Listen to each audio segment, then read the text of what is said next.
Avui la sessió del grup de Religions i Pau és sobre el bahaisme, sobre la tradició bahai i la pau. Tenim a Emilio Egea i a Mina Egea que ens en parlaran sobre aquesta temàtica i dono pas perquè vosaltres mateixos ens pugueu anar introduint. A mesura que vagin entrant altres persones ja les aniré fent passar. Demano que anem apagant tots els micròfons per tal d'evitar les interferències involuntàries de so i de més, i fixaré la imatge sobre el ponent per tal que l'enregistrament pugui ser el més còmode possible per tots.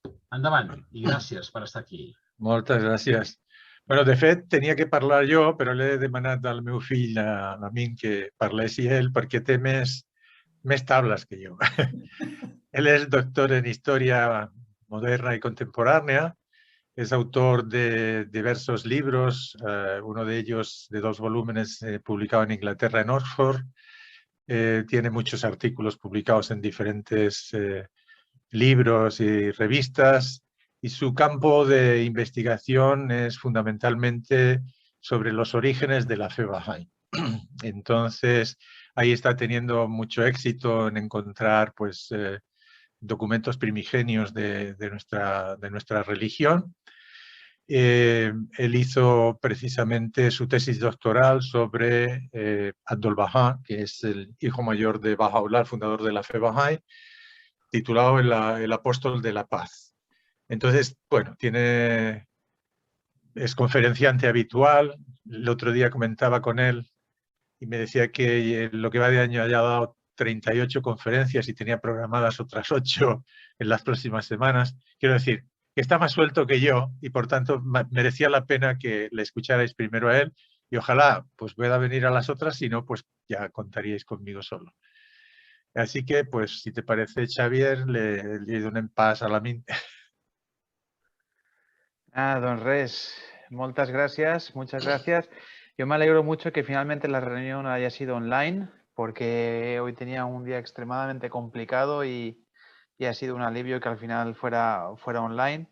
En realidad, la tesis doctoral se llama Un clamor por la paz y en el fondo precisamente trata sobre el tema que hoy presentaré, ¿no? Que es el punto de vista Bahá'í sobre la cuestión de la paz. De hecho, la paz es el tema central de la fe Bahá'í, es el moto de la fe Bahá'í, es decir, todas las enseñanzas Bahá'ís giran en torno a la idea de la paz y a la idea de la unidad del género humano.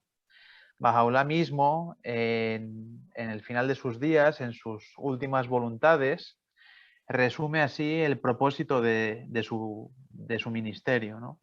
Dice, el propósito de este agraviado, al soportar desdichas y tribulaciones, no ha sido sino extinguir la llama del odio y la enemistad, para que el horizonte de los corazones de los hombres se ilumine con la luz de la concordia y alcance la verdadera paz y tranquilidad. Baha'u'lláh es el fundador de la fe Bahá'í, que ya sabéis es una religión surgida en Persia a mediados del siglo XIX, pero que aunque es una religión minoritaria, hoy está extendida por todo el mundo. Hay Bahá'ís presentes en todos los países, en todas las culturas, hablando todos los idiomas. Es una religión muy diversa, aunque como decía antes, muy pequeña en cuanto a número de creyentes, aproximadamente unos 7 millones a nivel mundial. Y es una religión que surge en la modernidad a la par que surgen muchas de las ideologías y muchas de las corrientes políticas que han marcado nuestro presente y que están también determinando nuestro futuro inmediato, ¿no? Y como decía antes, todas las enseñanzas de Baha'u'lláh giran en torno, en último término, giran en torno a la cuestión de la paz, cómo conseguir la paz. Generalmente, cuando hablamos de cómo conseguir la paz, generalmente y es una simplificación, lo sé, demasiado drástica, pero generalmente las propuestas para la paz se dividen en 2 grandes grupos. Unas que se dirigen a una reforma moral y que piden una regeneración moral y que ponen el énfasis en la cuestión ética, y otras propuestas que ponen el énfasis más en las cuestiones como el derecho internacional, las relaciones internacionales, la necesidad de convenios y tratados entre estados y naciones, etcétera, etcétera. En la perspectiva que ofrece la fe Bahá'í en realidad aborda ambas vertientes, aunque sobre todo, y eso es lo más importante que quiero resaltar hoy, sobre todo pone el énfasis en la cuestión moral y pone el énfasis en la necesidad de la regeneración espiritual de la humanidad. Baha'u'lláh explica que vivimos en un momento de la historia humana en que la humanidad se acerca a su época de madurez y que es este el momento propicio para alcanzar la unidad mundial. Ciertamente esta es la primera vez en la historia humana en la que conocemos todos los rincones de la Tierra, también es la primera vez en la historia humana en la que existen medios de comunicación que pueden conectarnos de forma inmediata a unos con otros. Nunca antes había sucedido algo así y se dan las circunstancias materiales que pueden permitir la unidad del género humano, una unidad que ha de traer consigo el establecimiento de la paz. Entonces, lo primero que enseña Baha'u'lláh en sus escritos es que el primer requisito para alcanzar la paz es cambiar nuestra definición de cuál es la naturaleza humana y cambiar y en consecuencia organizar nuestras sociedades de forma coherente a esa definición de la naturaleza humana. A lo largo de la historia, pues se han ofrecido muchísimas definiciones de qué es el ser humano, ya sea de forma explícita o de forma implícita, y la humanidad, las sociedades se han organizado de acuerdo a tales definiciones. Por ejemplo, en el siglo XIX y principios del siglo XX, el darwinismo social estaba muy en boga y la creencia en el determinismo biológico era algo que los intelectuales de la época aceptaban en su mayoría y se definía al ser humano sobre todo de acuerdo a su raza, por ejemplo. Entonces, en consonancia con esta idea de qué es el ser humano, así se organizaban las sociedades y fue a finales del siglo XIX cuando empezaron a surgir leyes de naturalización, cuando se empiezan a implementar políticas de segregación en muchas partes del mundo, sobre todo en Estados Unidos, las leyes Jim Crow, y cuando en definitiva se empieza pues eso, a definir al ser humano fundamentalmente como un ente biológico que está determinado por su raza. Junto a la idea de raza nace también la idea moderna de nación, nace en el siglo XIX lo que hoy conocemos por nacionalismo, y desde el nacionalismo, que en aquel entonces estaba muy emparentado con el racismo biológico, se define al ser humano por su lugar de nacimiento. Y se dice que lo que nosotros somos es la cultura a la que pertenecemos, ¿no? Entonces, si un individuo nace en Finlandia, pues su entorno, al mismo tiempo que la herencia biológica, determina qué es esa persona, ¿no? Es el nacionalismo del siglo XIX y la primera mitad del siglo XX es un nacionalismo biológico, es decir, se cree en el determinismo biológico, y al igual que en el racismo, y se cree pues eso, que una persona por el mero hecho de nacer en un punto geográfico del mundo, eso determina su intelecto, determina su moral, determina sus emociones, determina su ética, incluso determina su religiosidad, su arte, etcétera, etcétera, su psicología. De hecho, es en el siglo XIX que nace la rama de la psicología social, que en aquel entonces surgió originalmente, aunque hoy no es así, surgió como una manera de buscar los rasgos psicológicos definitorios de los miembros de una determinada nación, ¿no? Entonces, si uno va a los libros de viajes de aquel entonces, pues alguien verá que visita Francia, los franceses son de carácter tal, tienen una tendencia hacia no sé qué, tienen predilección por no sé qué, porque se considera la comunidad nacional como un todo, también desde el punto de vista psicológico, emocional, intelectual, etcétera, etcétera. Por supuesto, otro discurso que define al ser humano es el discurso del sexismo, pues que define a la persona según su género, ¿no? Entonces, se valora que la persona que pertenece a un determinado sexo, debido a su condición biológica, pues es más proclive o es más tendente a ciertas características, también emocionales, intelectuales, etcétera, etcétera. Y aunque hoy en una buena parte del mundo esta idea se está abandonando y se reconoce que hombres y mujeres son iguales, la mayor parte de la historia humana no ha sido así y siempre desde la época de Aristóteles hasta nuestros días ha habido discursos que ponían sobre todo a la mujer en un plano de inferioridad con respecto al hombre, pero en general siempre han hablado de las diferencias entre hombres y mujeres debido a su biología, ¿no? Hoy en día, por ejemplo, en el siglo XXI, nosotros en nuestra parte del mundo vivimos unas sociedades que son muy consumistas, en las que todo el sentido de la vida del individuo gira en torno a la idea del consumo y de tener, y se define el ser humano al final, en último término, si lo analizamos, se define al ser humano como una unidad de consumo. ¿Para qué estamos aquí? Para ser felices. ¿Y en qué consiste ser feliz? Pues bueno, disfrutar de un buen hogar, un buen trabajo y las facilidades que nos da el dinero, ¿no? Entonces, en todas nuestras sociedades hoy en día giran en torno a esa idea de qué es el ser humano, la educación, las leyes laborales, todas las legislaciones, todo gira a la idea de satisfacer nuestra identidad humana como unidades de consumo, ¿no? Entonces, según cómo sea nuestra definición del ser humano, así se organiza la sociedad. Y de hecho, podemos interpretar toda la historia humana más allá de los acontecimientos políticos y de todas las cuestiones que la historia nos presenta normalmente, podemos analizarla también desde el punto de vista de cómo se ha visto al ser humano en cada época y cómo eso ha influido en la forma que nos hemos organizado como humanidad. Entonces, Baha'u'lláh, el fundador de la fe Bahá'í, recalca que para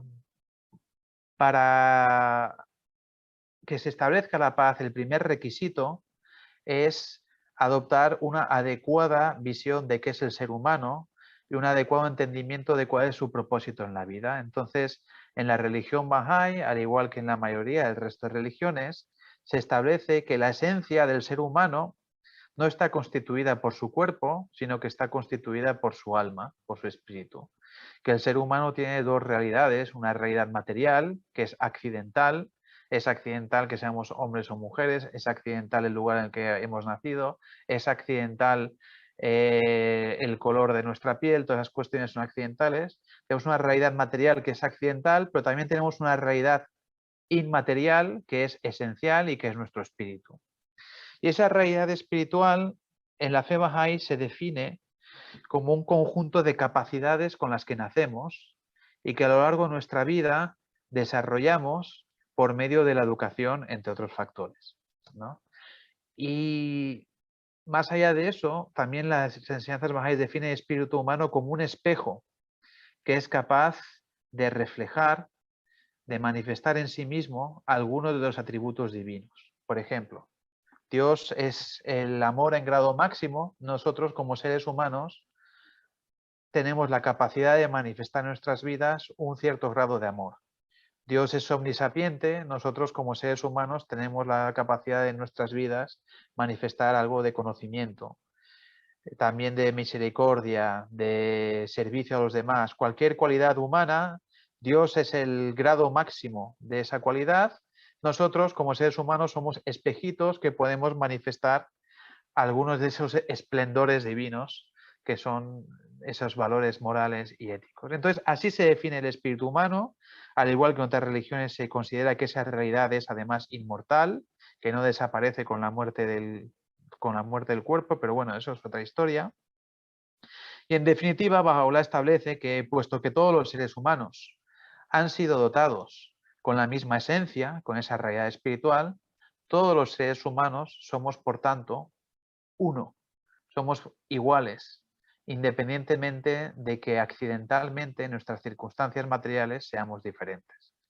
Así que Baha'u'lláh invita en sus escritos a que adoptemos antes de nada una identidad primordial, la identidad humana, y que esa identidad primordial, la identidad como seres espirituales, capaces de reflejar en nuestras vidas a ciertos atributos divinos, prevalezca por encima de cualquier otra identidad que esté basada en circunstancias accidentales o de fabricación humana, ¿no?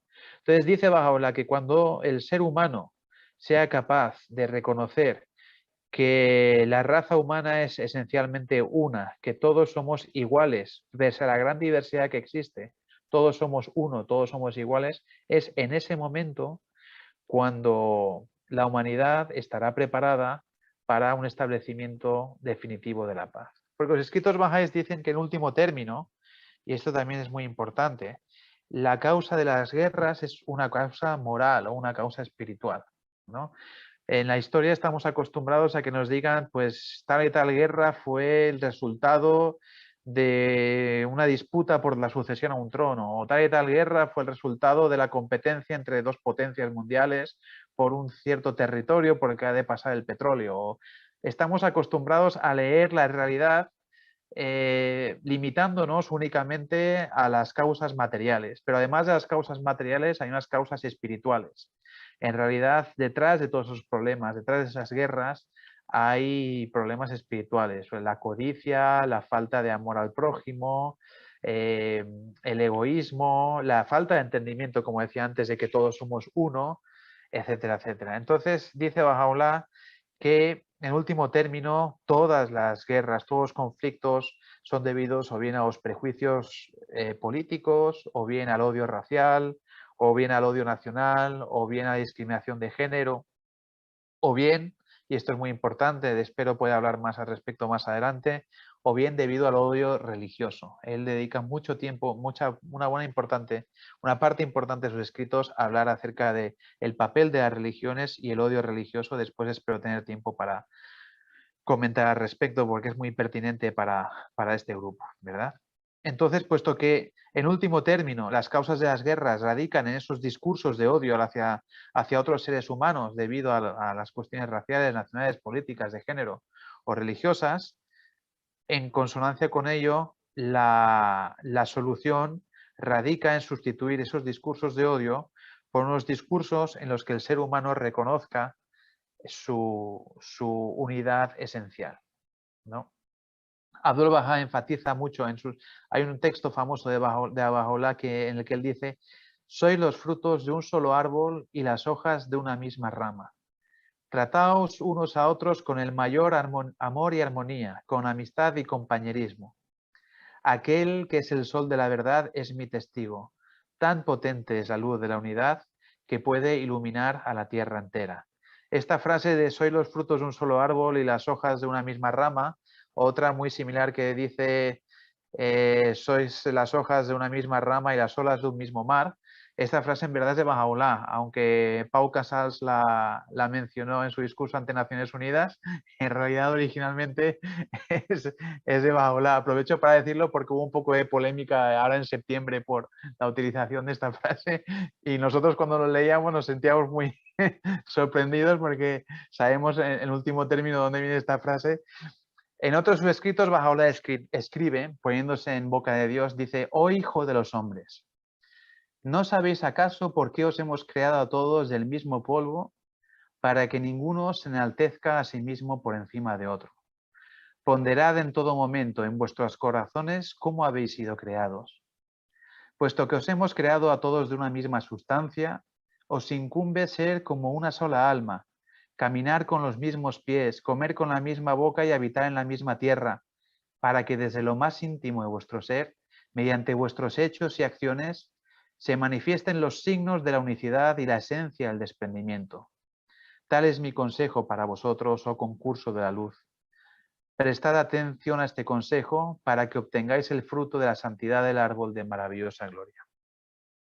Entonces, Bahá'u'lláh enseña, precisamente en un momento en el que se está inventando en Occidente el concepto moderno de raza, enseña que las razas no existen, que son una fantasía, que de hecho es un invento humano, que Dios no ha dividido a los seres humanos en raza. Además, los escritos bahá'ís enfatizan algo que es muy importante y es que todas las razas pertenecen a una misma especie. Eso hoy en día parece una frase baladí, pero hemos de tener en cuenta que en aquel entonces, en el siglo XIX, había muchos discursos científicos. Por ejemplo, uno de ellos era el profesor Agassiz de la Universidad de Harvard, que mantenían que cada raza es en sí misma una especie humana diferente, ¿no? Entonces decían, Adán es el primer hombre de los blancos, Pero los africanos tenían su primer hombre, los chinos tenían su primer hombre y son cada uno especies diferentes, no han de mezclarse entre sí. Entonces los escritos bahá'ís enfatizan que todas las razas humanas pertenecen a la misma especie y que en realidad las razas, esas distinciones de grupos humanos según su color de piel, eso es algo pues totalmente imaginario, una superstición. Los escritos bahá'ís se refieren a la idea de raza como una superstición, que aunque la ciencia del momento la aplaudía, la fomentaba y la propagaba, hoy la ciencia moderna, gracias al análisis, al desciframiento del código genético humano, pues ha descubierto que efectivamente las razas no existen, que efectivamente es solo un constructo social, que es lo que decía Baha'u'lláh en aquel entonces.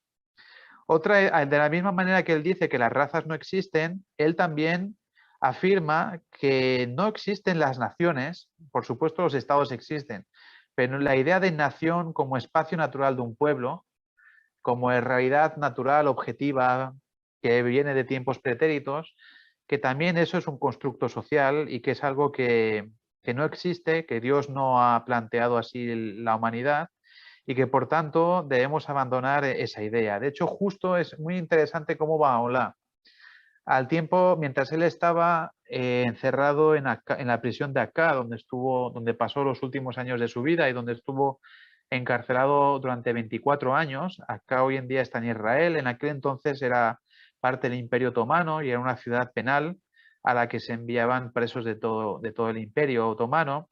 Entonces Baha'u'lláh, tras 3 destierros sucesivos, su cuarto y último destierro fue a la ciudad de prisión de Akka, donde, como he dicho antes, permaneció 24 años. Y mientras en Occidente se inventaba la nación y se inventaba el nacionalismo como corriente política, Baha'u'lláh escribía, son 3 citas que he extraído de sus escritos, decía, por ejemplo, es de hecho un hombre quien hoy se dedica al servicio de toda la raza humana. En otro sitio dice, no debe enaltecerse quien ama su patria, sino quien ama el mundo entero. La tierra es un solo país y la humanidad sus ciudadanos. Y aún en otro sitio él declara, bienaventurado y feliz es aquel que se levanta para promover los mejores intereses de los pueblos y razas de la tierra. Es decir, no solo los de su país, sino de todos los pueblos y razas de la tierra. Entonces, la idea detrás de esto es que, bueno, ¿cómo puede ser que el ser humano, que está dotado de razón y está dotado de entendimiento, caiga en la trampa de no solo hacer distinciones entre sí por cuestión de la raza o por cuestión de la nación, sino además iniciar conflictos e iniciar guerras en base a semejantes distinciones que son artificiales y que no son naturales, aunque el ser humano y sobre todo la ciencia al momento creía en sí. Entonces, ¿cómo puede ser que vacas de diferentes partes de Europa, por ejemplo, el hijo de Baha'u'lláh, Abdul Bahá, en sus viajes por Occidente, decía, ¿cómo puede ser que una vaca de Francia y una vaca alemana se reconozcan como miembros de la misma especie y el ser humano, un francés y un alemán que están dotados de razón, se vean a sí mismos como enemigos, ¿no? ¿Cómo es eso posible? Que estando dotados de... Habiéndonos Dios dado la razón, ¿cómo puede ser que caigamos en actos de ferocidad que ni los mismos animales caen, ¿no? Y junto a todo esto está la cuestión de alcanzar también la igualdad entre hombre y la mujer. Claro, ¿cuál es la vinculación entre la igualdad de géneros y la paz? Pues en la fe Bahá'í se le da mucha importancia y se presenta la igualdad de géneros como un requisito fundamental para el establecimiento de la paz, porque es evidente que la mujer representa a la mitad de la humanidad y sin ella pues no es posible conseguir nada. Sin ella, de hecho, dicen los escritos bahá'ís, el progreso de la humanidad es imposible. En uno de los escritos de Abdul Bahá, el hijo de Baha'u'lláh, él dice, el mundo de la humanidad posee 2 alas, el varón y la mujer. Mientras estas 2 alas no sean equivalentes en fuerza, no volará el pájaro. No se conseguirán logros extraordinarios para la humanidad hasta que el mundo de la mujer alcance el mismo grado que el hombre, hasta que tenga el mismo campo de actividad. La humanidad no puede remontar su vuelo hacia las alturas de verdaderos logros.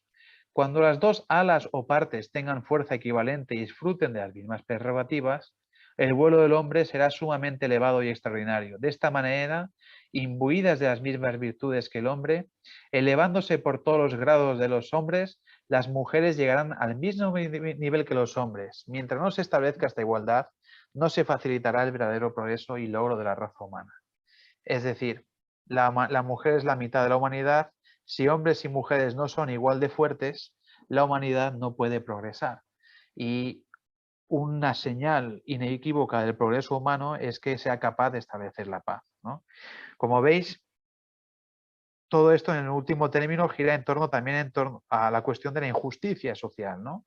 Mientras haya discriminación de ciertos segmentos de la humanidad, ya sea por su raza, o por su origen nacional o por su género, pues no será posible establecer la paz.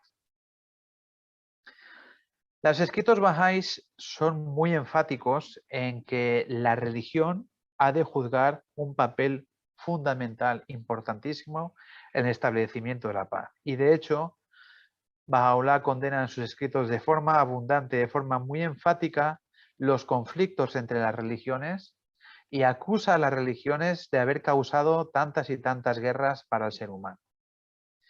Porque dice Baha'u'lláh que en realidad el propósito de las religiones, no debemos ver a las religiones como un conjunto de dogmas o un conjunto de ritos o unas estructuras, sino que debemos de ver a las religiones fundamentalmente, y ese es el propósito por el que Dios las hace manifestarse en el mundo, hemos de ver a las religiones sobre todo como herramientas puestas al servicio de la educación del ser humano.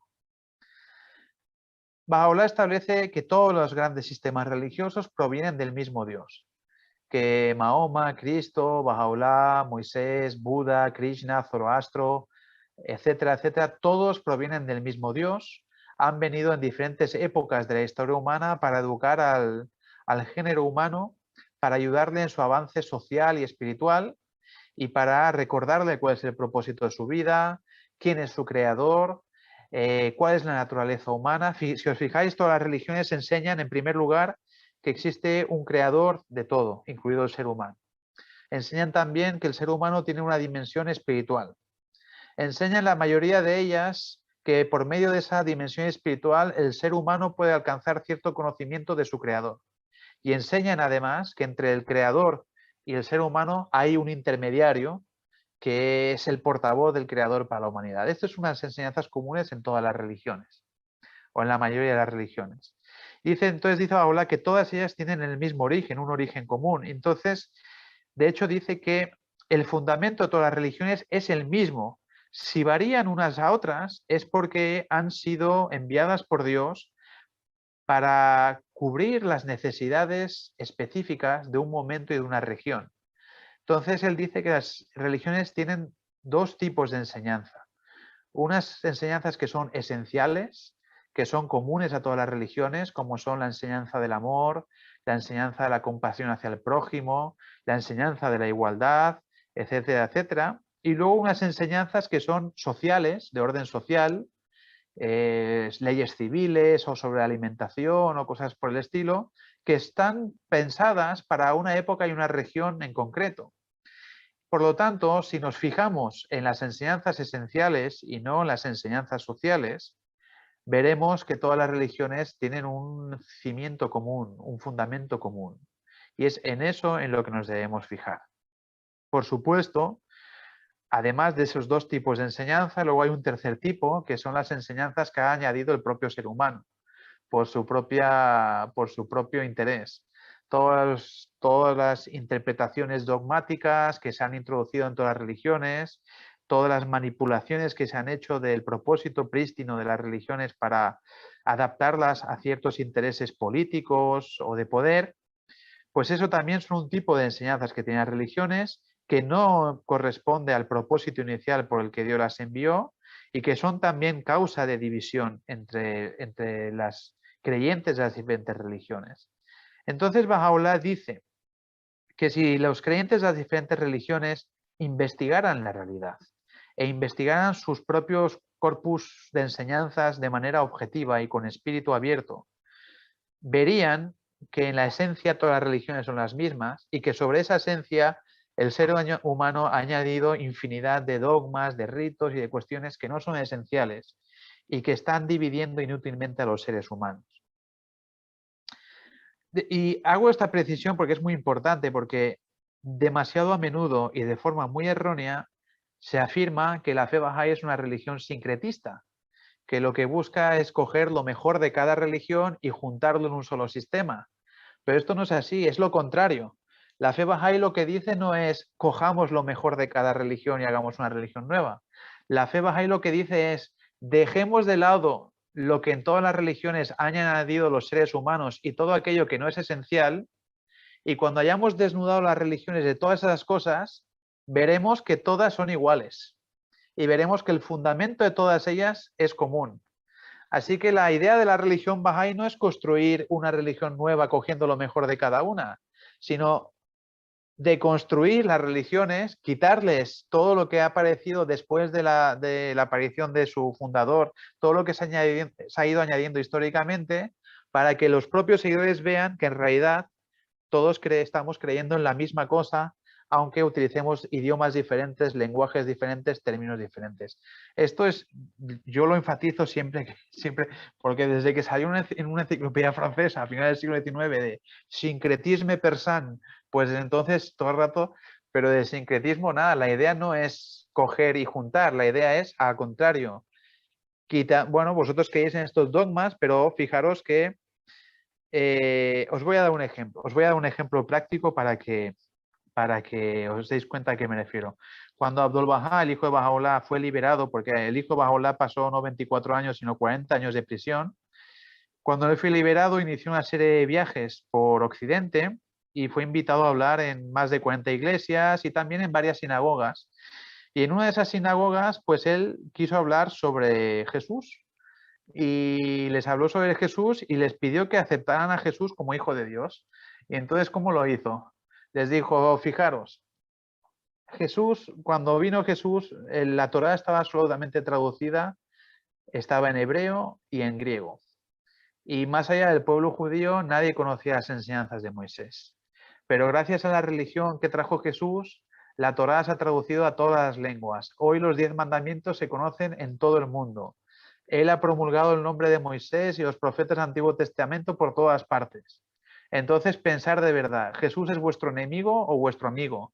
Porque él ha llevado las enseñanzas de Moisés a lugares que los judíos nunca pudieron llevarlas, ¿no? Entonces, y luego les recalca cómo Moisés habla del amor, cómo Jesús habla del amor, cómo Moisés habla de la existencia de Dios y cómo Jesús habla de la existencia de Dios.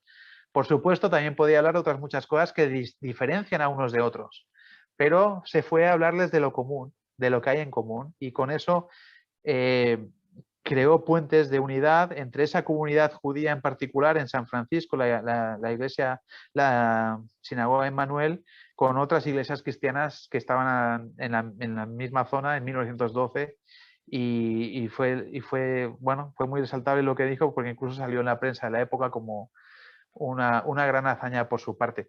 Bahá'u'lláh dice: el propósito de la religión, como ha sido revelado desde el cielo de la santa voluntad de Dios, es el de establecer la unidad y concordia entre los pueblos del mundo. No hagáis de ella causa de lucha y de discordia. La religión de Dios y su divina ley son los más potentes instrumentos y el más seguro de todos los medios para el amanecer de la luz de la unidad entre los hombres. El progreso del mundo, el desarrollo de las naciones, la tranquilidad de los pueblos y la paz de todos los que moran en la tierra se hallan entre los principios y ordenanzas de Dios. La religión otorga al hombre el más preciado de los dones, ofrece la copa de la prosperidad, imparte vida eterna y derrama beneficios imperecederos a la humanidad. Entonces, en textos como este, él invita a la humanidad a redefinir también qué es religión. Fijaos que antes decía, Bahá'u'lláh dice que las diferencias raciales no existen porque las razas no existen. Bahá'u'lláh dice que las diferencias nacionales no existen porque en verdad las naciones son un invento humano, no es algo natural. Bahá'u'lláh dice que no hay diferencias entre hombres y mujeres porque ambos comparten la misma esencia. Pues él también dice que no hay diferencias entre las religiones y además invita a la humanidad a reconfigurar su visión sobre la religión, a no ver la religión simplemente como un conjunto, como decía antes, de ritos y dogmas, sino ve la religión como una escuela y sobre todo como un promotor de unidad. La palabra religare, de hecho, viene de la palabra religión, viene de religare, que precisamente consiste en eso, ¿no? En unir. Ver a las religiones como promotoras de unidad, como una escuela a través de la cual los pueblos del mundo aprenden la ley eterna del amor, y como una escuela a través de la cual los pueblos del mundo aprenden acerca de su dimensión espiritual y de cómo desarrollar esa dimensión espiritual, ¿no? Luego hablaré más adelante de la importancia del desarrollo de la dimensión espiritual, pero quisiera antes leer otro texto de Bahá'u'lláh en el que él llama a los líderes religiosos del mundo y les dice: nuestra esperanza es que los jefes religiosos del mundo y sus gobernantes se levanten unidos para reformar esta edad y rehabilitar su destino, que tomen consejo juntos después de haber meditado sobre sus necesidades y a través de deliberación ferviente y plena administren a un mundo enfermo y penosamente afligido el remedio que requiere. Así que fíjense que el propio Bahá'u'lláh llama a los líderes religiosos del mundo a unirse, a deliberar juntos y a trabajar juntos por el mejoramiento del mundo. Ningún sitio se dice creemos una religión nueva que coja lo mejor de cada uno, que desaparezcan las religiones. Esto no lo dice en ningún sitio, esto no existe en la fe Bahá'í. Él dice que se unan los líderes religiosos y trabajen juntos, deliberen y trabajen juntos. De manera que los líderes musulmanes eduquen a la población musulmana en la paz, los líderes cristianos eduquen a la población cristiana en la paz, los judíos a los judíos, los budistas a los budistas, y todos juntos, armoniosamente, trabajemos en el mismo sentido, partiendo de la base de la gran fuerza y la gran fuerza que tiene la religión como motor para el ser humano, como motor de cambios y como movilizador de las más nobles aspiraciones del ser humano. Y tanto es así que los escritos bahá'ís llegan a decir que si la religión, estamos hablando que Bahá'u'lláh vino en el siglo XIX, estamos en el siglo XXI y todavía las religiones son causa de guerras y de conflictos en todo el mundo. Bahá'u'lláh en el siglo XIX llega a decir que si la religión ha de ser causa de enemistad y de conflicto, es mejor que no exista la religión. Porque el propósito de la religión es crear amor. Si en lugar de crear amor crea odio, pues mejor prescindamos de la religión. Y él lo compara a un medicamento, a un remedio. El propósito del remedio es dar salud al enfermo. Si le pone más enfermo, en vez de curarle, pues mejor prescindamos del remedio. Pues lo mismo aplica a la religión. Por supuesto, no quiere que las religiones desaparezcan, pero llega al punto de decir algo así, ¿no? Si han de ser las religiones causa de guerra, mejor que no haya religiones. Pero la idea es esa, la idea es que recae la responsabilidad de regenerar a la humanidad, de reconectarla con su dimensión espiritual, de reconectarla con los valores éticos y morales que Dios ha promulgado a través de toda la historia humana por medio de infinidad de religiones que han aparecido en todas partes del mundo y muchas de las cuales cuyos nombres ni conocemos. La responsabilidad de reconectar al ser humano con todo eso, que es el requisito primordial para el establecimiento de la paz, recae sobre las religiones. Todas las religiones se deben movilizar, volver a sus inicios, volver a su esencia y volver a diseminar una nueva conciencia en el ser humano sobre qué somos y para qué estamos aquí. Nueva conciencia sin la cual será imposible la paz. Hasta aquí un bloque, pero como os decía antes, la fe Bahá'í no se limita solamente a valorar la necesidad de un cambio moral y espiritual como requisito para el establecimiento de la paz, sino que también promulga algunos mecanismos de orden más pragmático para el establecimiento de la paz, ¿no? Entonces, en primer lugar, Bahá'u'lláh habla la necesidad de que la humanidad se dote de órganos mundiales, tanto ejecutivos como judiciales. Él insiste, los escritos bahá'ís insisten en la necesidad de que los pueblos del mundo se federen, que haya una federación mundial, que al tiempo que garantiza la diversidad cultural, la diversidad lingüística, porque siempre que yo menciono unidad, unidad, unidad, por favor no lo confundáis con uniformidad. Se trata de una unidad conservando y manteniendo la inmensa diversidad que existe en la humanidad, ¿no? Pero Bahá'u'lláh recalca la necesidad de que la humanidad se dote de órganos de gobierno a nivel mundial, que por supuesto deben estar inspirados por esos valores espirituales, sin los cuales no funcionará nada. De hecho, desde el diagnóstico que se hace en la fe Bahá'í, si la Liga de Naciones fracasó y si Naciones Unidas está fracasando y no es más de lo que podría ser, es porque precisamente son organismos que, aunque son ideas muy buenas y se han hecho con muy buena intención, no están imbuidos de esos valores espirituales y morales que deben reinar en cualquier actividad humana, ¿verdad? Pero bueno, volviendo a la cuestión, los escritos bahá'ís hablan de la necesidad de establecer un Tribunal Internacional de Justicia, por ejemplo, que ha de ser elegido en dos partes. En primer lugar, todas las naciones del mundo, todos los pueblos del mundo deben elegir a un par, bueno, a unos cuantos representantes para formar parte de un parlamento mundial. Estos representantes deben ser elegidos por los gobernantes de cada respectivo país y deben ser secundados mediante sufragio por los ciudadanos de ese país. De manera que se forme un órgano mundial en el que haya representantes elegidos de todos los pueblos del mundo. En un segundo paso, ese órgano mundial, ese Parlamento mundial, a su vez, elige de entre todos ellos a quienes han de formar parte de un Tribunal Supremo de Justicia de alcance mundial. Esa es la fórmula que ofrece Bahá'u'lláh en sus escritos.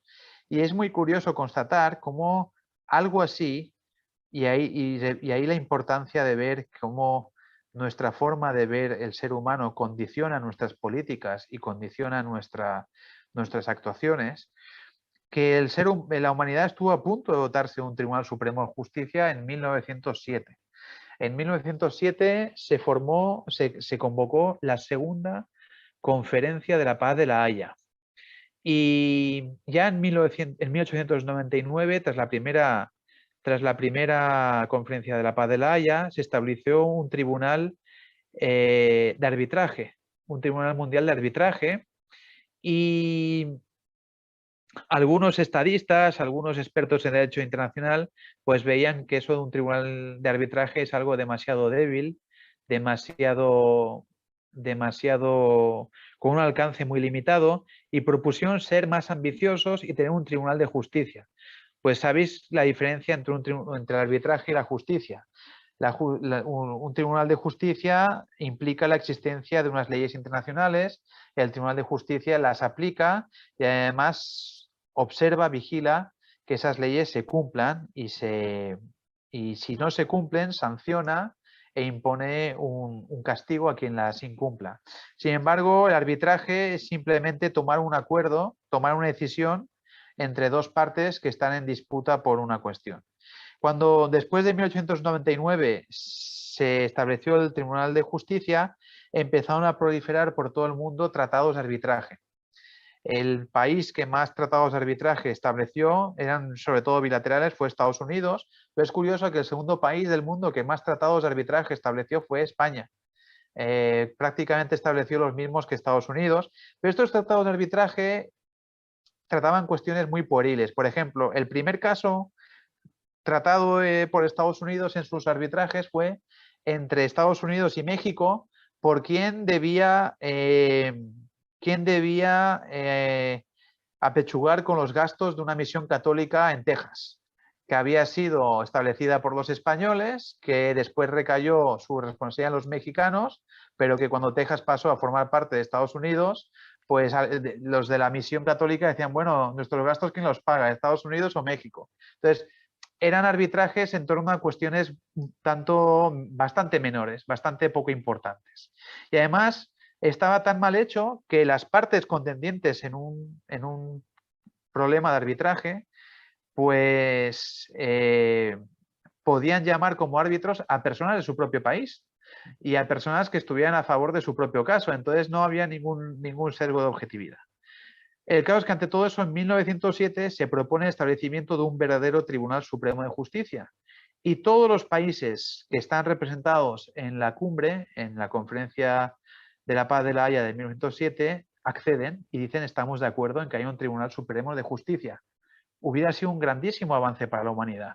El problema es que dicen, bueno, ¿y quiénes van a ser los jueces? ¿Quiénes van a ser los miembros del tribunal? Entonces, la propuesta de Estados Unidos es que los miembros del Tribunal Internacional de Justicia sean unos cuantos miembros representando a las grandes potencias. Entonces, Brasil, Portugal y otros países de Latinoamérica dicen que no puede ser eso, que otros países también deben estar representados en el Tribunal de Justicia. Entonces, otros proponen que, bueno, que haya unos miembros fijos y unos miembros rotatorios, de manera que las grandes potencias siempre estén representadas en el tribunal y los pequeños países vayan rotando. En fin, no llegan a un acuerdo, pese a estar de acuerdo en lo esencial, que haya un tribunal de justicia, no llegan a un acuerdo y dicen, bueno, en la siguiente conferencia de la Paz de La Haya, en 1915, ya decidiremos cómo se elegirán a los miembros del Tribunal de Justicia. Como sabéis, la Primera Guerra Mundial estalló en 1914 y nunca hubo tercera conferencia de la Paz de La Haya. ¿Qué hubiera pasado a la humanidad? ¿Cómo hubiera sido la historia humana si el interés nacional se hubiera supeditado al interés global y se hubieran podido llegar a un acuerdo coherente sobre los miembros de un hipotético Tribunal de Justicia?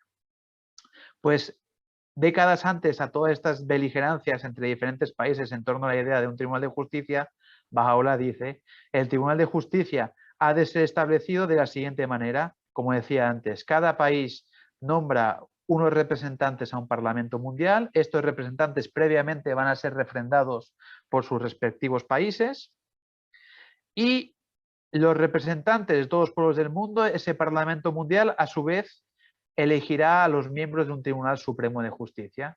De esta manera, en último término, los miembros del Tribunal Supremo de Justicia serán elegidos por todos los pueblos del mundo, por todos los ciudadanos del mundo.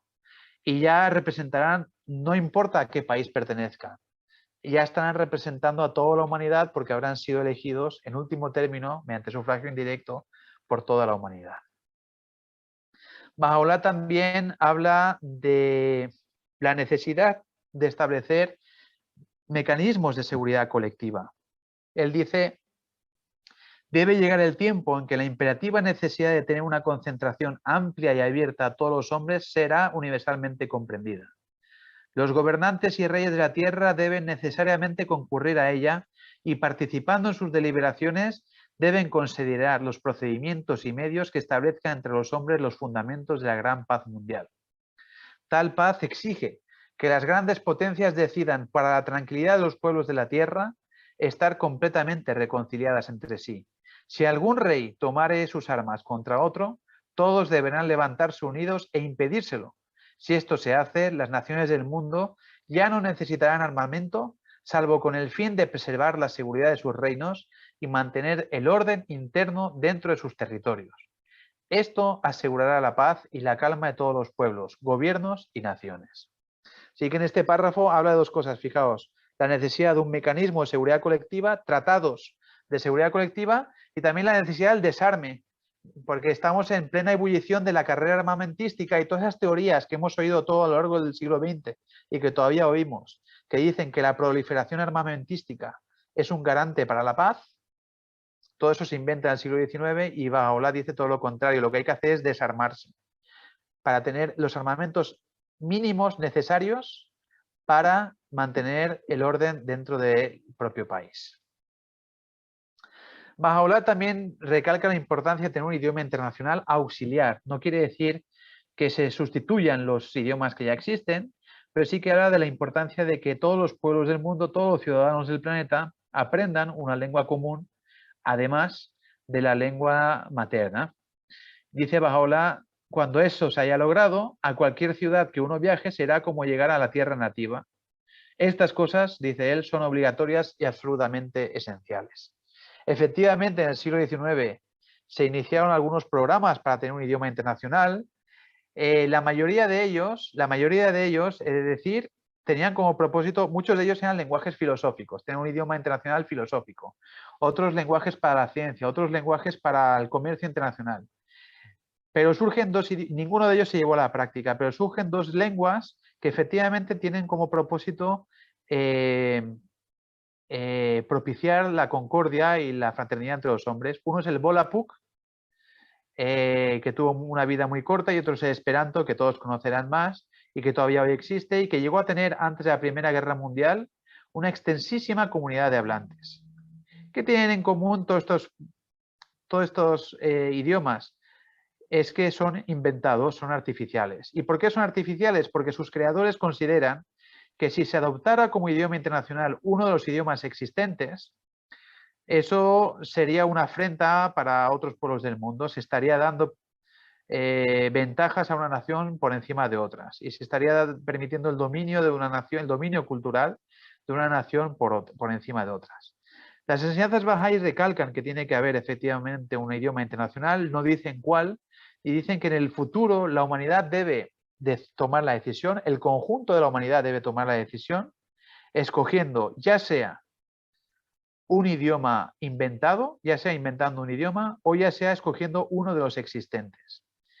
Pero en el momento en que ese idioma, ya sea uno de los existentes o inventado, sea aceptado, sea aprobado por el conjunto de pueblos del mundo, entonces ya deja de ser el idioma nacional de alguien, ya es un idioma universal, con lo que la idea de dar preponderancia a unos sobre otros ya desaparece.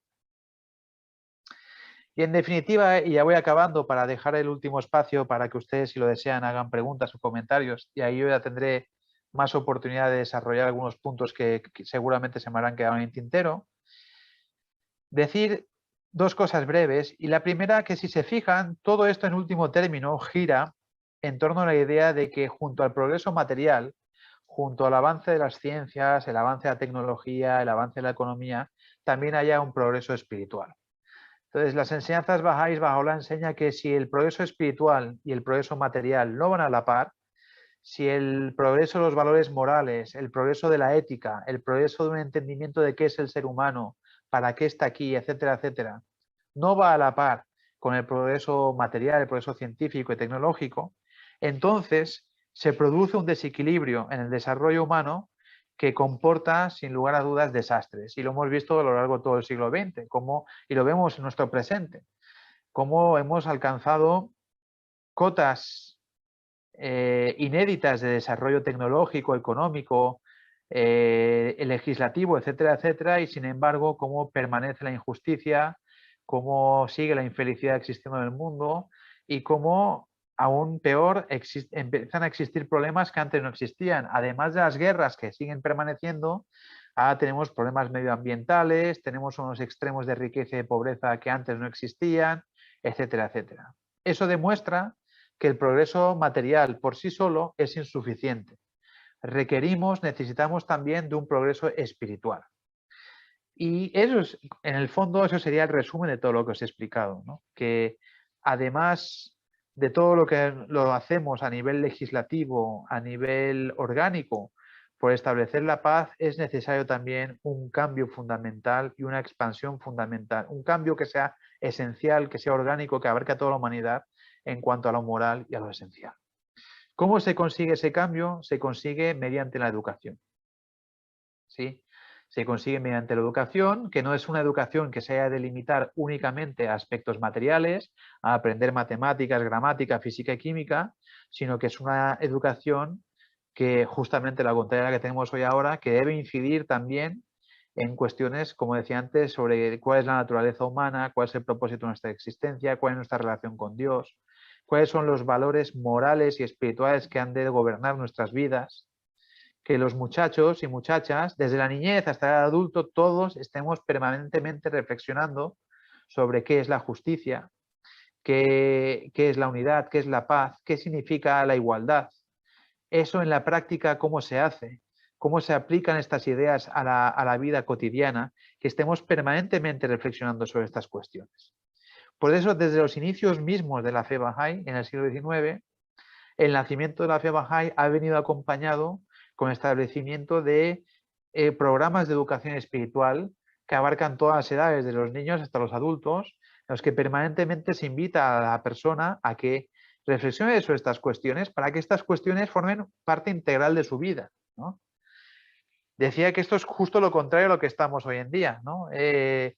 Cuando nuestros políticos que nos representan en las cámaras, en los parlamentos, debaten sobre los problemas que nos afectan, nunca jamás oímos de ellos ninguna referencia a la moral o a la espiritualidad o al análisis crítico de cuál está siendo la incoherencia en nuestro tiempo entre lo que creemos y lo que hacemos, o mucho menos en las formas de ocio que hoy tenemos.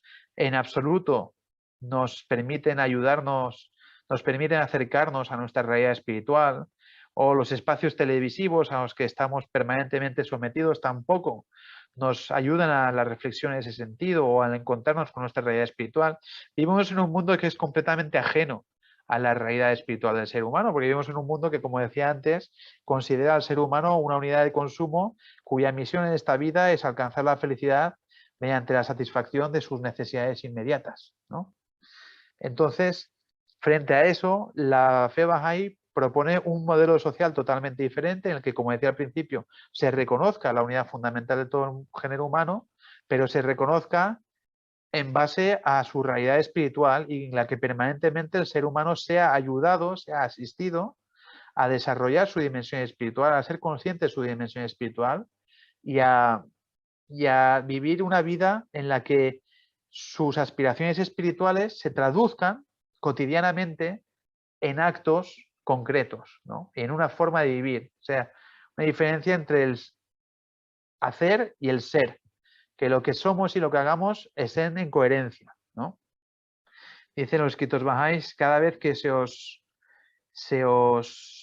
presente un sentimiento de guerra, confrontarlo con un sentimiento mayor de amor, ¿no? Pues, ¿cómo se hace eso en la vida cotidiana, ¿no? Pues en las escuelas a nuestros hijos les enseña eso, en la televisión, en el ocio que tenemos, en el mundo que vivimos se nos enseña en alguna ocasión a hacer algo de eso.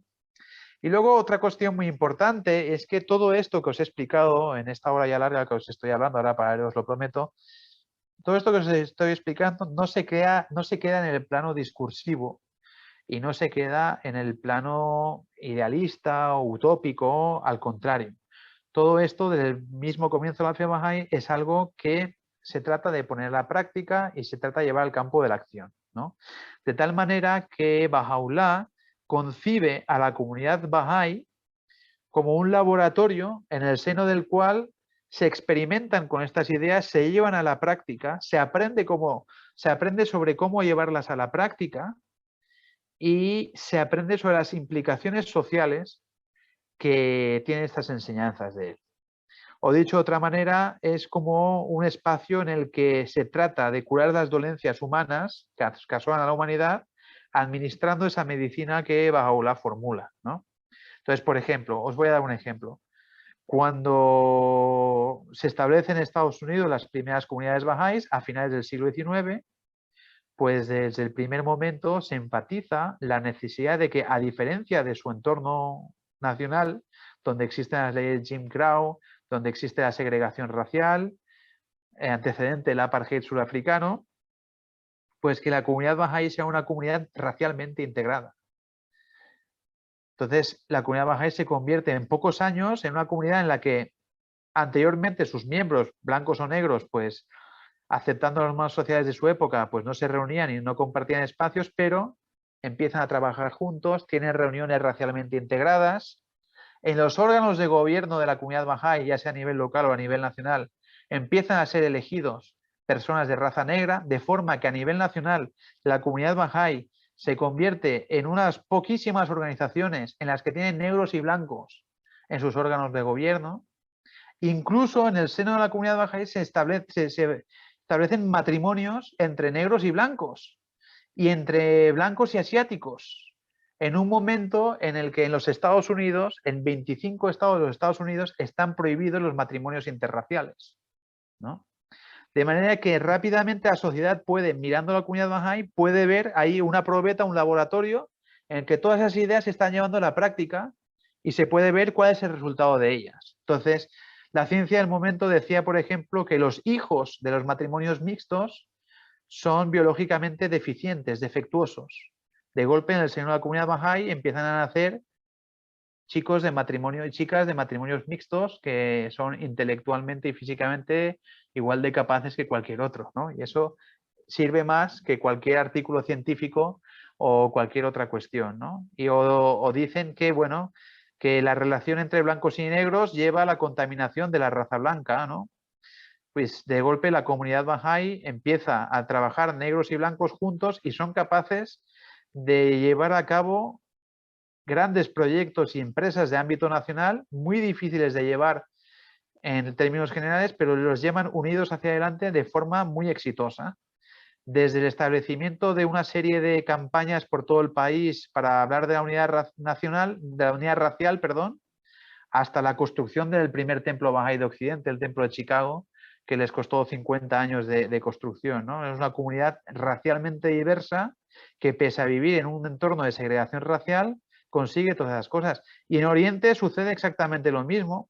En Persia, en un país donde existe la segregación ya no racial, sino religiosa, en el seno de la comunidad Bahá'í empieza a surgir un grupo de seres humanos de diferentes trasfondos religiosos, zoroastrianos, musulmanes, judíos, cristianos, que empiezan a trabajar juntos, que empiezan a montar escuelas juntos. En Persia los Bahá'í establecieron infinidad de escuelas, algunas de ellas las primeras escuelas para mujeres de todo el país, que empiezan a formar hospitales, hospicios, bibliotecas, baños públicos, centros asistenciales de todo tipo. Estamos hablando del principio del siglo XX, antes de la Primera Guerra Mundial, centros asistenciales de todo tipo, en un contexto en el que fuera de la comunidad Bahá'í existe la segregación religiosa, ¿no? Y entonces se convierte en un ejemplo a ojos de la sociedad en la que viven de que la unidad entre personas diversas trae consigo frutos de gran calado, ¿no? Y no solo eso, sino que en esos mismos años se establecen puentes de colaboración entre los Bahá'ís de Oriente y los Bahá'ís de Occidente, creando una comunidad transnacional, ¿no? Que trasciende cualquier tipo de limitación con las que existía en aquel tiempo, ¿no? Y en definitiva, pues todo esto que os he dicho en realidad no es un conjunto de ideas o de ideales que los Bahá'ís albergamos en nuestro corazón como una esperanza que ojalá algún día en el futuro suceda, sino que constituyen el marco conceptual dentro del cual trabajamos, dentro del cual actuamos a diario y con el que estamos construyendo una microsociedad que esperamos que sea un ejemplo para el resto de la humanidad de cómo se puede relacionar los seres humanos, ¿no? De nuevos paradigmas de relación entre seres humanos, ¿no? Así que sería equivocado pensar, pues eso, que es un conjunto de ideales y de simplemente esperanzas o buenos deseos, sino que es mucho más que eso. Y además es un proyecto de regeneración que no está limitado a los Bahá'ís, es decir, no es necesario ser Bahá'í o creer en Baha'u'lláh para participar en él. Es algo que está abierto a todo el mundo, ¿no? A todo el mundo.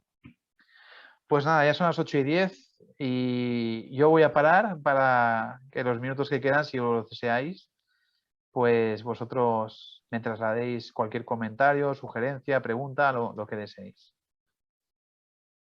Bueno, Amin, muchísimas gracias por esta exposición tan completa y tan exacta de 1 hora. Hemos comenzado con una cierta demora. La verdad ha sido interesantísimo todo lo que has expuesto. No sé si podemos decir que es la tradición o la religión de la paz por excelencia, diríamos, porque tiene una opción tan preferente y tan clara.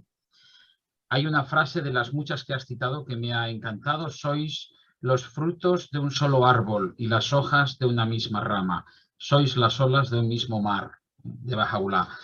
Bueno, extraordinario, extraordinario. Tenemos 20 minutos de sesión. Abrimos ahora los micrófonos. La idea es que en la primera, que es ponencia propiamente, pues podamos preguntar, repreguntar, aclarar, etc. Tendremos 2 sesiones más, como todos recordáis, de debate, digamos, a partir de las lecturas que nos facilitasteis el otro día, las trabajaremos como grupo y por lo tanto en la siguiente sesión las discutiremos un poco, las profundizaremos, las comentaremos y luego habrá una última tercera sesión, ya será hacia febrero esto, en la que podremos hacer un poco de resonancia, que decimos, ¿no? Es decir, esto espiritualmente, cómo nos mueve a todos, ¿no? Qué nos remueve y qué nos proyecta, ¿no? Entonces, como digo, yo daría paso a todos. Podéis reactivar los micrófonos cuando deseéis, con el orden civilizado que nos caracteriza. Pues vamos participando. Y muchas gracias a mí de nuevo por toda esta disertación, así como a Emilio por esa bonita presentación que te ha hecho, sin duda. Gracias. Álvaro, adelante. Hola, buenas, ¿qué tal? Gracias a mí por la presentación. Perdona, he tenido que llegar un poco tarde, pero mi pregunta es la siguiente. ¿Cómo rezáis? ¿Cómo hacéis oración? ¿Cómo es la vuestra meditación? Y si tenéis como nosotros, que lo vivís en comunidades, tenéis que ir a una iglesia o a una mezquita, o cómo lo montáis eso vosotros. Bueno, la oración desde el punto de vista Bahá'í es un elemento muy importante en la vida de una persona, ¿no? Es igual que necesitamos alimentarnos todos los días, comer y cenar todos los días, o el que haga la dieta de 16 horas solo comer para mantener nuestro cuerpo sano. También pensamos que la oración es el alimento del alma y necesitamos tenerlo siempre presente en nuestras vidas para mantener sano nuestro espíritu, para comunicarnos con Dios. La oración desde el punto de vista Bahá'í tiene diferentes propósitos, pues uno es ese, comunicarnos con Dios, pedirle ayuda, agradecerle, alabarle, pero también es en sí mismo una puerta que permite que desciendan sobre nosotros las bendiciones divinas. Entonces, los escritos Bahá'ís están repletos de plegarias y de oraciones para diferentes propósitos y diferentes momentos que los Bahá'ís estamos animados a leer o recitar con regularidad. De entre todas las oraciones Bahá'ís hay algunas en particular que son obligatorias, que diariamente debemos tenerlas presentes, si es posible. Y fuera de esas oraciones obligatorias, que son para recitar, depende de la oración que la plegaria que uno escoja, puede ser una vez al día, hasta 3 veces al día, depende. Pero podríamos decir que como mínimo los Bahá'ís debemos recitar una plegaria diariamente. Y aparte de eso, pues cuanto más mejor. Es habitual en cualquier reunión Bahá'í iniciarla con una parte con plegarias, de oración, cerrarla también si es posible con oraciones. De hecho, celebramos reuniones únicamente para orar, las reuniones devocionales les llamamos. ¿Y dónde se lleva a cabo esto? Bueno, pues a nivel individual, donde uno quiera, en su hogar, con su familia, en su trabajo, en su coche, como uno quiera. A nivel colectivo, los Bahá'ís solemos reunirnos regularmente y en estas reuniones regulares que se celebran en las sedes Bahá'ís o centros Bahá'ís locales, pues además de tratar otros temas, siempre se deja, como decía antes, un espacio para oración. Y luego, además de eso, tenemos templos. En España no hay ningún templo, pero tenemos templos repartidos por todo el mundo en los que solamente se llaman, Baha'u'lláh define a los templos como lugar de amanecer de la adoración de Dios, ¿no? Los templos son específicamente para eso, no son para deliberar, no son para dar conferencias, no son para dar sermones, son única y exclusivamente para orar, para rezar, pero además han de ser el centro neurálgico de dotaciones para el servicio social. Entonces Baha'u'lláh dice que ahí donde haya un templo Bahá'í tiene que haber, por ejemplo, una escuela o un hospital o una residencia, cualquier cosa que sirva para el servicio social. Entonces, por ejemplo, por ponerte algún ejemplo, ¿no? ¿Tú dónde resides ahora? ¿Dónde estás?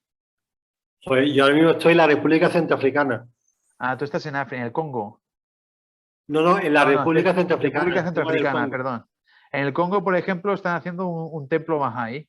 Ahí no sé cuál será la votación al servicio de los demás, pero aquí había, no sé si iba a haber alguien de Cali, no sé si al final se ha conectado o no, pero cerca de Cali hay un centro Bahá'í y el equipamiento al servicio de la comunidad que hay alrededor es lo que llaman bosque nativo, que son varias hectáreas dedicadas a la recuperación de especies vegetales endémicas del lugar. Entonces, ese es el proyecto que los Bahá'ís de Cali tienen para, bueno, de la zona, de la comarca, tienen para su sociedad. Entonces, la idea es que al mismo tiempo que el templo sirve como lugar en el que rezamos y oramos, también es el centro neurálgico de proyectos en el que toda la comunidad, además de ir ahí para rezar, también van ahí para ayudar y para servir a los demás.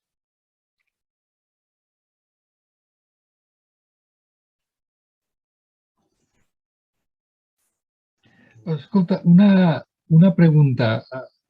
Más o menos todas las religiones están asociadas a un proyecto de salvación. ¿Cuál es el proyecto de salvación de la fe Bahá'í? Bueno, a ver, ¿cómo explicarlo? Es muy relativo. Podríamos decir que el objetivo de la fe, como decía al principio, el objetivo último, a ver, a nivel individual la salvación depende de cada uno, ¿vale? O sea, no hay un momento en el que suena la campana y todo el mundo del presente, del futuro y del pasado está salvado, ¿no?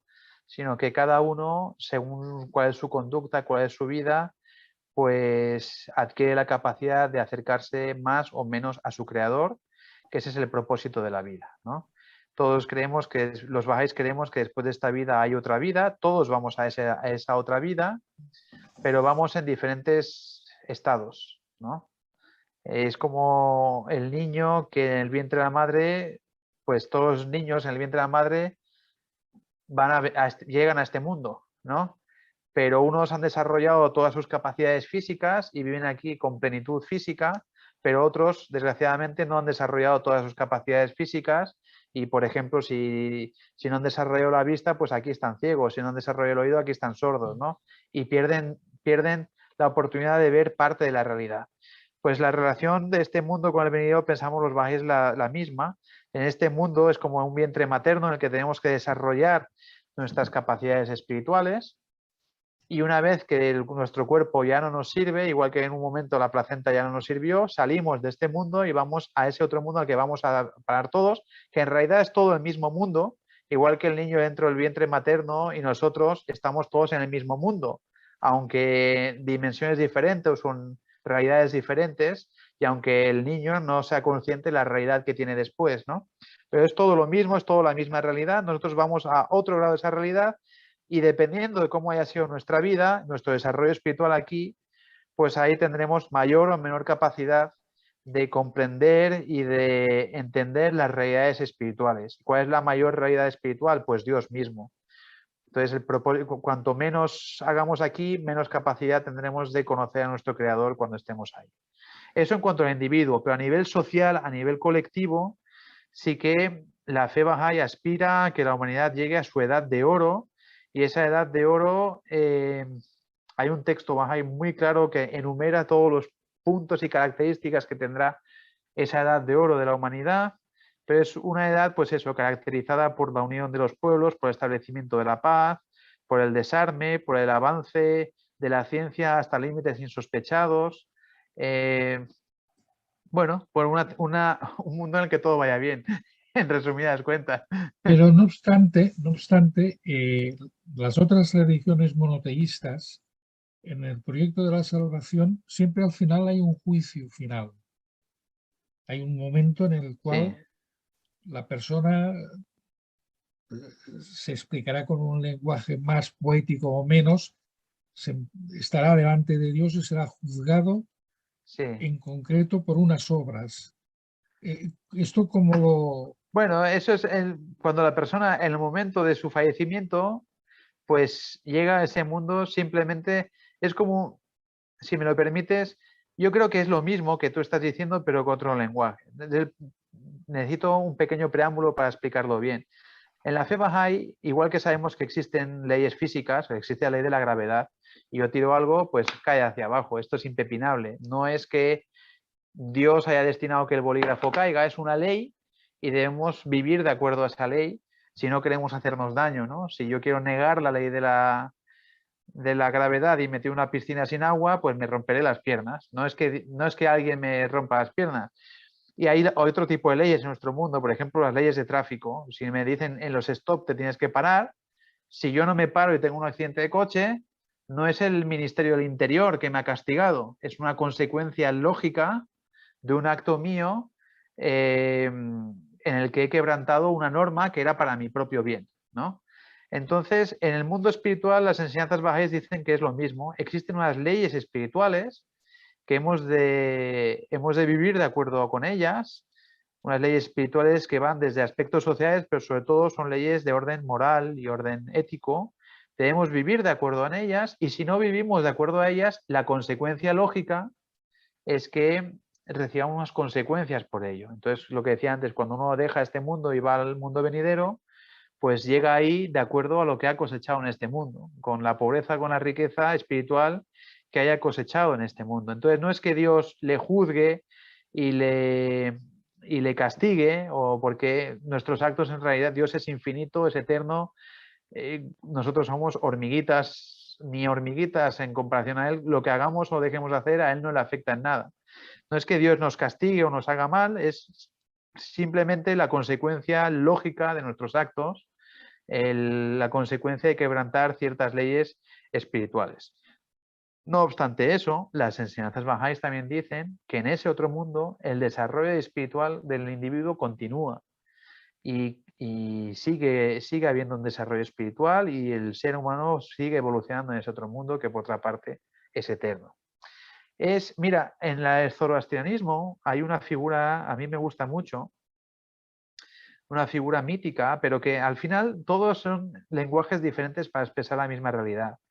Es una figura que se llama Daena, la Daena. Entonces, de la palabra Daena, algunos teorizan, viene la palabra din en árabe, que quiere decir religión. Y la Daena es una doncella del paraíso, que también es una figura presente en el Corán, en el Islam. Es una doncella que cuando la persona fallece ha de cruzar un puente, y a otro lado del puente se encuentra a esta Daena. Y esta Daena puede ser una doncella guapa, bella, joven, con unas fragancias, que emite fragancias dulces, o puede ser una anciana decrépita, maloliente y muy desagradable. En realidad, esa Daena, en realidad es la dimensión espiritual, es el espejo espiritual del que acaba de fallecer. Él se está viendo a sí mismo representado por esa figura femenina que no es más que sus propios actos y su propio desarrollo espiritual, ya sea bello y de fragancias, como en el caso de la joven, o ya sea decrépito y maloliente, como en el caso de la anciana. Y entonces, según cómo sea esa mujer, pues una le da el paso al paraíso, otra le dice que tiene que bajar a los infiernos. Pero en realidad, esa mujer no es otra cosa que la propia realidad espiritual del que acaba de fallecer, ¿no? Entonces, yo creo que en el fondo es toda la idea la misma, ¿no? Que nuestros actos en este mundo tienen unas consecuencias para nosotros, no solamente en esta vida, sino en la vida por venir, y que por lo tanto debemos de tratar de tener una vida lo más virtuosa posible, lo más espiritual posible, y sobre todo lo más en concordancia posible con cuál es el deseo y el beneplácito divino. Vale.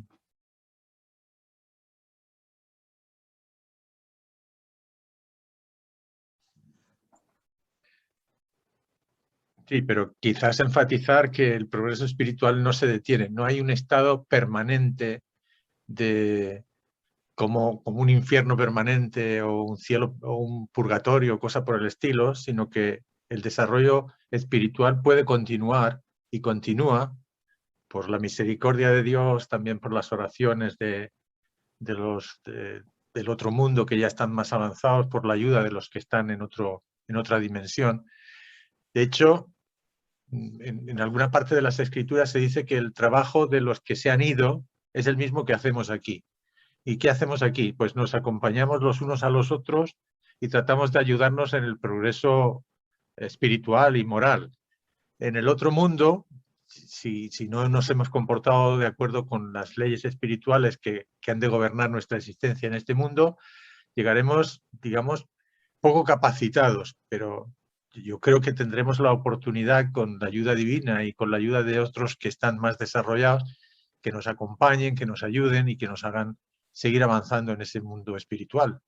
Porque el propósito de Dios, al fin y al cabo, es que lleguemos a conocerle y amarle. Y ese propósito se cumple finalmente. No, tendremos que pasar por diferentes estadios seguramente, por diferentes etapas, por diferentes dimensiones, pero al final ese objetivo divino se cumple. Por lo menos así lo entiendo yo.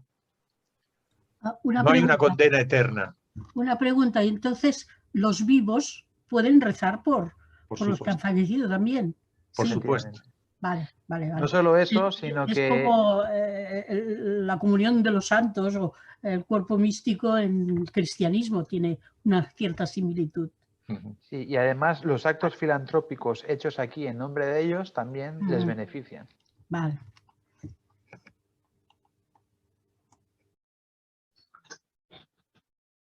Bueno, quedan pocos minutos para finalizar esta sesión. Hemos hecho bien de hacerla en castellano porque tenemos evidentemente personas de fuera de Cataluña, incluso de fuera de España, por lo tanto el idioma es importante para podernos comunicar. No lo había recordado al inicio, pero solemos ya reunirnos en este idioma.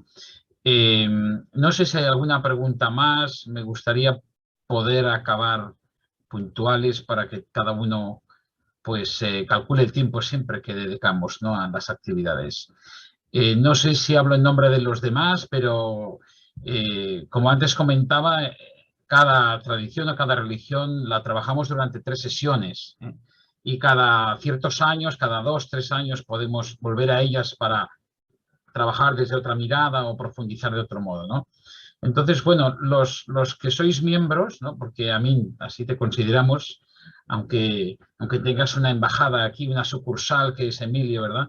Pero los que sois miembros del grupo, hombre, si pudierais, pero no te sientas obligado, por supuesto que no, porque Emilio también haría una buena tarea, ¿no?